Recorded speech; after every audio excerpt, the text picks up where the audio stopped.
three main ways to construct fabric. These can be categorised in the three following methods: woven, knitted and non-woven. You're going to be asked to research these three methods and fill in the paperwork in your booklets. So I'm going to talk to you a little bit about each one. The first one, woven fabric.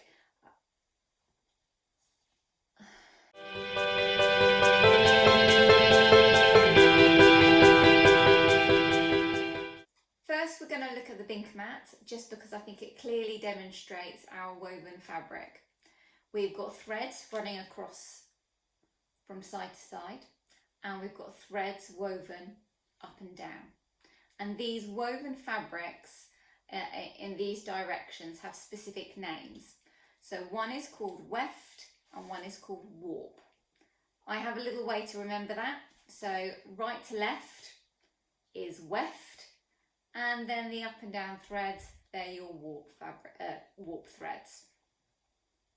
You're going to be researching each of these three main methods, but we can talk to you a little bit about these right now. The woven fabrics have certain characteristics. So if I try and pull along the grain, and these you can see quite clearly the grain lines in this enlarged woven piece of fabric, you might not be able to see them quite so clearly in smaller or tighter woven fabrics. But if I pull along the grain line, they don't stretch. They don't have much give. So they've got a lot of strength there. If I pull across the grain, so diagonally, you can see there's a little bit of stretch there. Another point to add is that you can see that they're fray along the edges quite easily. And then you can see the weft threads still here, and the warp threads I'm just peeling off. Because of this fraying, we need to edge our fabrics, our clothing, otherwise it would all fray and eventually come undone.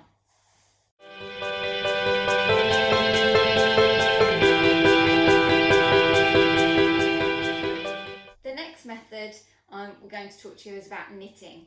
So you might think about a knitted jumper, you might think about a homemade woolly jumper, maybe knitted using knitting needles, but the majority of fabric that is created, it's made using an industrial process, using industrial sized knitting machines. A jersey fabric is a knitted fabric. You won't be able to see the knit quite so clearly as you could just with the jumper that I just showed you, but that is still a knitted fabric. What I'd like you to do is look around your clothes at home and have a look and see if you can decide whether it is knitted or whether it is woven. As opposed to woven fabrics, knitted fabrics have a lot of stretch. So you can see this in this jersey t-shirt, or the jersey t-shirt that I've got on, or the cardigan that I've got on as well. These are all knitted materials, and if we were to look quite closely, you'd be able to see the interlocking loops of the knitted fibres.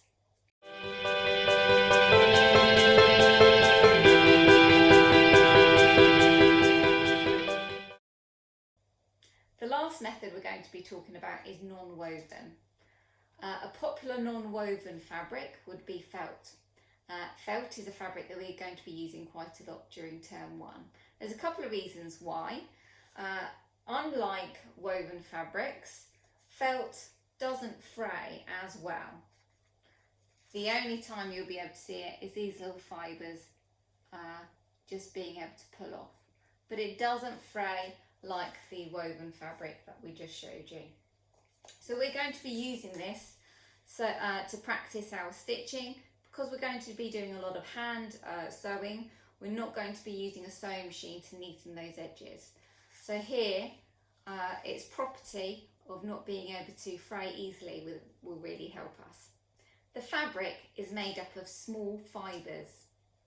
These fibres have been moulded together by using either glue or pressure, heat and moisture. If you were to look at a fibre under a microscope, you would see that it looks quite similar to a strand of hair.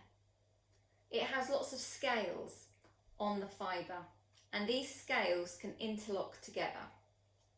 By using heat, moisture and pressure, these fibres, or the scales on the fibres, interlock together and form this fabric. To complete your first activity for this term, I would like you to research those three main methods of construction.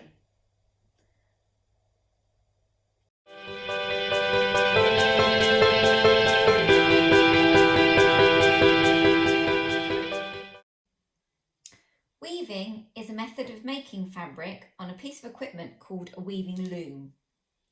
The yarns that go horizontally across the fabric are called the weft.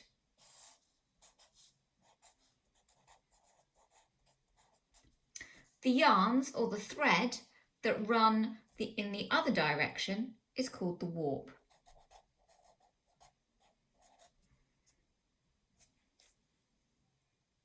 I have drawn a simple diagram of a plain weave.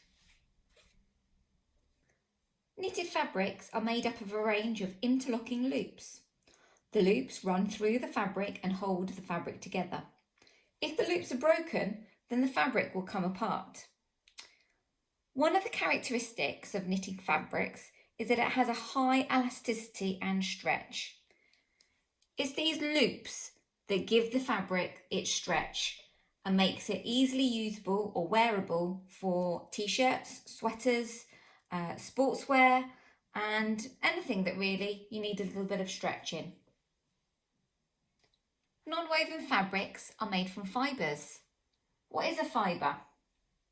A fibre is a thin, hair-like structure which can be either short or long. Non-woven fabrics, such as felt, is made from small pieces of fibres moulded together using a method, whereas knitted and woven fabrics are made from a long continuous thread or yarn. This means that they can fray and ladder. Felt, made from small fibres, are interlocked together using heat, moisture and pressure. The way that they interlock is if I was to take a close-up of one of these fibres, it would look a little bit like this under a microscope.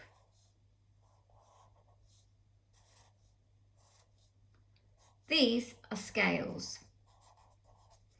All the scales on the fibres lock together, holding tight, creating the fabric.